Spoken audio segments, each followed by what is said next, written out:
जंतर मंतर जंतर, कली कली कब कली।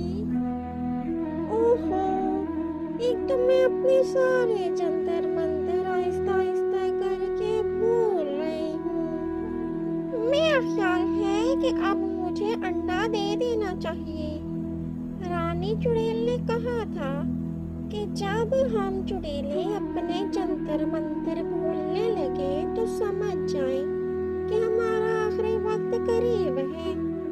इसलिए हमने फौरन से एक अंडा दे देना चाहिए ताकि हमारे मरने के बाद हमारे जंतर मंतर आगे आगे चलते रहें। और फिर चुड़ैल चिड़िया ने अंडा दे दिया। मेरे पास तो वक्त बहुत कम है। मुझे इस अंडे को किसी न किसी पंछी के घोंसले में रखना होगा ताकि इस अंडे की हिफाजत हो सके और इसमें से निकलने वाले बच्चे को भी अच्छे से माँ बाप का प्यार मिल जाए और वो पल जाए। मेरे जंतर मंतर तो वैसे ही उसको याद हो जाएंगे। फिर चुड़ैल चिड़िया किसी ऐसे पंछी का घोंसला ढूंढने लगी जिसमें कोई अंडा मौजूद ना हो। लेकिन हर घोंसले में ही 3-3, 4-4 अंडे पड़े हुए थे क्योंकि वो अंडे देने का सीजन था। मैं क्या करूं? मेरे पास वक्त बहुत कम है। मैं किसी भी वक्त मर सकती हूँ। अब मुझे इस अंडे को रखने के लिए कोई ठीक सा घोंसला भी नहीं नजर आ रहा। सभी घोंसलों में 3-3, 4-4 अंडे पड़े हुए हैं। क्या करूं? या अल्लाह, मुझे कोई घोंसला नजर आ जाए। चलो, ये एक आखिरी घोंसला है, इसे भी देख लेती हूँ। इसमें तो सिर्फ एक ही अंडा पड़ा है। ये सही है, मैं इसी में अपना अंडा रख देती हूँ। और यूं चुड़ैल चिड़िया उस घोंसले में अपना अंडा रखकर वहां से उड़ गई और वो रास्ते में ही मर गई। वो घोंसला रानी चिड़िया का था। रानी खेतों पर काम करने गई हुई थी। जब वो वापस आई तो उसने देखा कि उसके घोंसले में एक और अंडा पड़ा है। अरे मेरे घोंसले में तो सुबह सिर्फ एक ही अंडा था। ये दूसरा अंडा कहाँ से आ गया? मैंने तो एक अंडा दिया था। कौन मेरे घोंसले में अपना अंडा रख गया है? मैं तो वैसे ही बहुत गरीब हूँ। अपने बच्चे को खिलाने के लिए तो मैं बड़ी मुश्किल से खाना जमा करूँगी। तो भला इस बिन रुलाए अंडे को मैं कैसे पालूंगी? ओहो अल्लाह जी, मुझे किस इम्तिहान में डाल दिया है। रानी चिड़िया पहले ही बहुत गरीब थी। वो बंटी कबूतर के खेतों पर काम करके अपने लिए अनाज लाती थी। अब वो बेचारी 2-2 अंडों को कैसे पालती? उसकी परेशानी तो जायज़ थी, लेकिन क्या हो सकता था? अब रानी चिड़िया ने फैसला किया कि इन दोनों अंडों को वो खुद ही पालेगी और जो भी होगा देखा जाएगा। रानी चिड़िया बंटी कबूतर के खेत में काम करती थी तो उसने उसी खेत में अपना घोंसला बना रखा था क्योंकि उसके अंडे की हिफाजत करने वाला कोई भी नहीं था। दिन तो मानो पर लगाकर उड़ गई और फिर उसके दोनों अंडों से बच्चे बाहर आ गए। उसकी बेटी तो बहुत प्यारी थी, लेकिन दूसरे अंडे से एक बहुत ही अजीब से बच्चे ने जन्म लिया था। उस बच्ची के 2 सर थे। अरे ये बच्ची कैसी है? 2 सर वाली चिड़िया तो मैं जिंदगी में पहली मर्तबा देख रही हूँ। पहले तो उस बच्ची को देखकर शानू को भी झटका लगा, लेकिन फिर शानू माँ थी।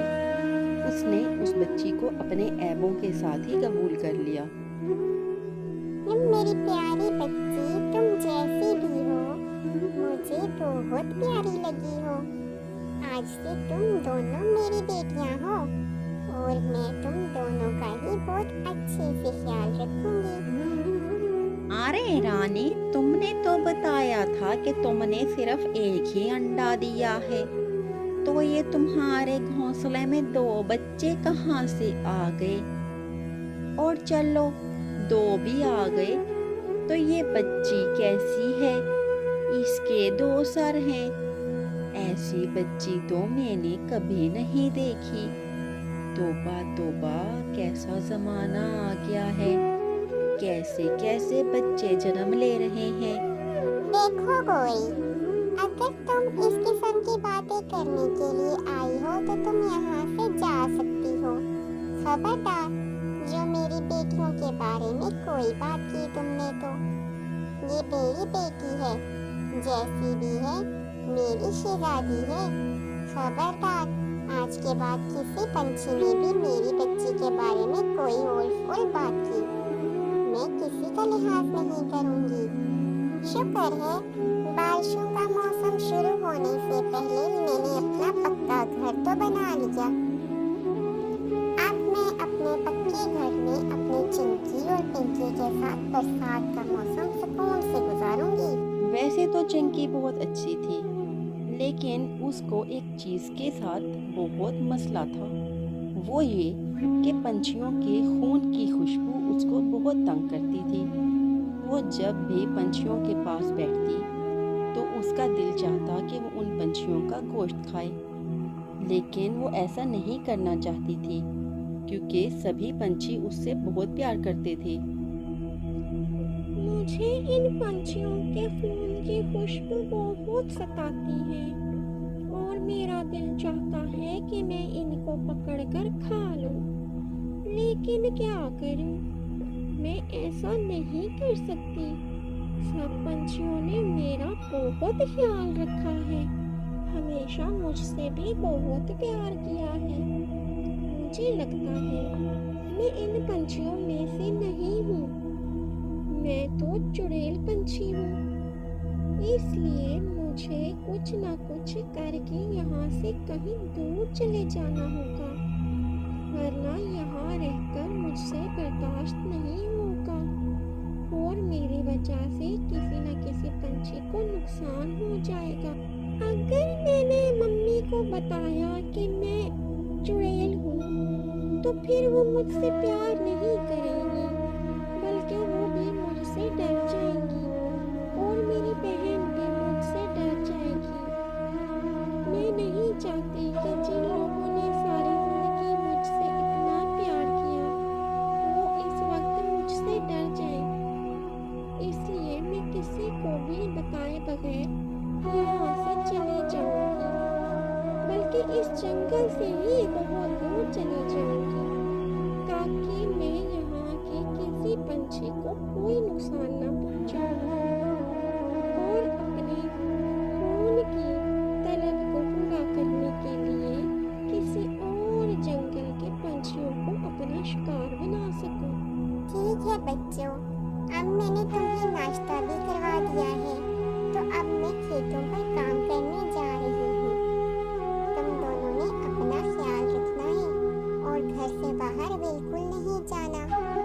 मैं शाम तक वापस आ जाऊंगी। इतना कहकर रानी अपने खेतों पर काम करने चली गई।